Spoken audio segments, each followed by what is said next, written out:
Download the MyLifter app. Tap Add Devices in the main menu. Push the pair button on each of the MyLifters. The lights will turn from blinking yellow to blinking green, and the names of the devices will change to newly paired. Let's rename your MyLifters to make it easier to operate your lifter. Return to the main menu and select one of the MyLifters you've just added. Using the up and down buttons, move the cable down and up a little to identify which MyLifter it is. Return to the main menu, tap Edit, and select Rename. Give the MyLifter a name that will help you identify it later, such as Hard Top Left or Right. Rename the other MyLifter accordingly.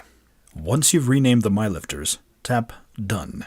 Go to the bottom of the main menu and tap Create Group. Select Locked Group.